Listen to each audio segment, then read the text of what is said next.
Diasco Foot, le miroir du football de la diaspora congolaise.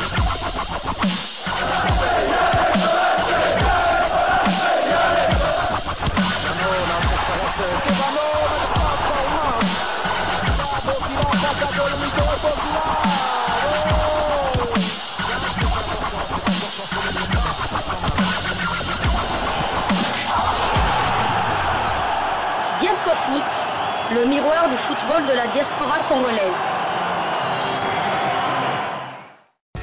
Vous êtes en train de suivre Diasco Foot, le miroir du football de la diaspora congolaise. Un nouveau numéro de Diasco Foot que nous allons commencer par l'Afrique du Sud. Et bien évidemment, ça fait un moment qu'on n'a plus été de ce côté-là pour vous donner des informations concernant quand même des internationaux congolais qui évoluent du coup dans les championnats sud-africains des premières divisions. Nous allons commencer donc par Maritzburg, le club de Karim Kimvidi, concernant justement la 14e journée de cette première ligue soccer de l'Afrique du Sud.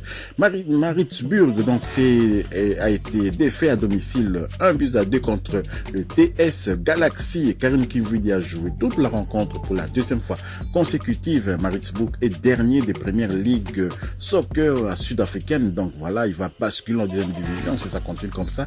2 victoires seulement, 5 nuls, 7 défaites, 6 buts marqués, 21 buts encaissés.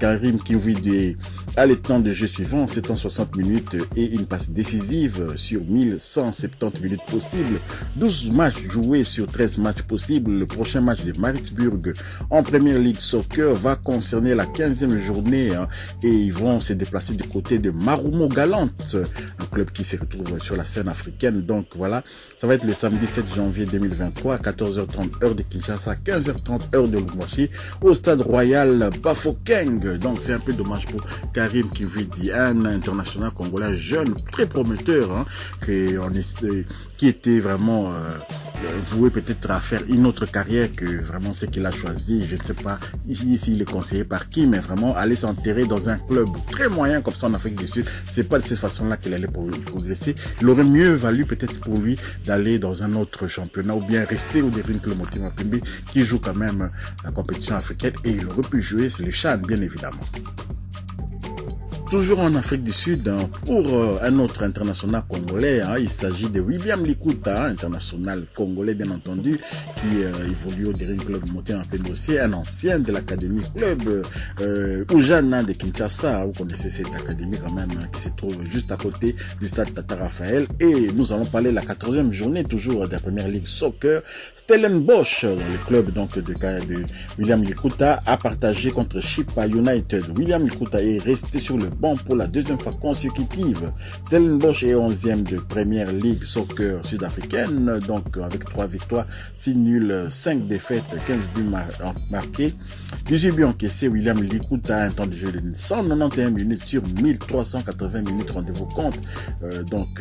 6 matchs joués sur 15 matchs possibles. Le prochain match de Stellenbosch FC en première ligue soccer va concerner la 15e journée. Ils vont se dépêcher du côté de TS Galaxy qui vient justement de battre la formation de Maritzburg, la formation de Karim Kimvidi, et ça va être le dimanche 8 janvier 2023 à 16h30 heure de Kinshasa, 17h30 heure de Lubumbashi au stade de Mbombela. C'est vraiment dommage pour William Likuta, très virevoltant du côté du club Motema Pembe, qui avait été buteur contre la Renaissance sportive de Berkane. Les images sont sur YouTube et voilà comment il s'enterre dans un club moyen en Afrique du Sud. Il n'est même pas titulaire. Un temps de jeu de 191 minutes. Mieux vaut rester à Kinshasa sérieusement parce que là vraiment on ne progresse pas. On ne peut pas progresser en jouant dans de tels clubs. Voilà, c'est vraiment un peu dommage pour William Likuta. Tant qu'on y est en Afrique du Sud, prenons quand même des nouvelles de Nathan Idumba Fasika et son club Cape Town City pour les comptes de la 13e journée des Premières Ligues Soccer. Nathan Idumba est bien évidemment, il est convalescent, il n'a pas joué. Vous savez qu'il avait été blessé et sa blessure a occasionné un repos de plusieurs mois, plus de 7 mois à peu près comme ça. Et Cape Town est 9e de Première Ligue Soccer, 4 victoires, 4 nuls, 5 défaites, 13 buts marqués, 14 buts encaissés. Nathan Idumba Fasika malheureusement malheureusement à un temps de jeu un peu faible quand même, hein, néanmoins supérieur à William Likuta. 982 minutes, un but marqué sur 1830 minutes possibles, 12 matchs joués sur 20 matchs possibles. Le prochain match de Cape Town en Premier League Soccer va concerner la 14e journée, hein, et le Cape Town va recevoir Super Sport United le mardi 3 janvier 2023, 16h heure de Kinshasa, 17h heure de Lubumbashi au Cape Town Stadium. D'un extrême à l'autre, nous allons quitter l'Afrique du Sud pour aller dans l'Afrique du Nord, hein, du côté du Maroc. Hier, on vous avait donné les résultats des Shadrack Muzungu et de la Renaissance sportive de Berkane. Maintenant, nous allons choisir notre club marocain où évoluent quand même des internationaux congolais. Il s'agit de Difa El Jadida. Et bien, cette formation a été battue 0-3 à domicile par le FUS de Rabat. Moukoko Amale a joué toute la rencontre pour la 9e fois consécutive, ainsi que Christian Tsundi qui a également joué toute la rencontre pour la 5e fois consécutive pour sa part. Difa El Jadida est 13e de la Botola Pro. Vraiment, c'était une très mauvaise place, hein. C'est pas digne vraiment d'un club ambitieux. 2 victoires, 4 nuls, 3 défaites. 7 buts marqués seulement contre 13 buts encaissés. Moukoko Amale a un temps de jeu de 810 minutes sur 810 minutes possibles. Donc, il fait maxo. 9 matchs joués sur 9 matchs possibles. Christian Tsundi a le temps de jeu de 494 minutes sur 810 minutes possibles, et donc 7 matchs joués et 8 matchs possibles pour Christian Tsundi. Le prochain match de Difa El Jadida pour le compte de la Botola Pro va concerner la 10e journée, et la formation de El Jadida va se déplacer du côté de Hassania le mardi 3 janvier 2023, 18h15 heure de Kinshasa, 19h15 heure de Lubumbashi au stade Adrar.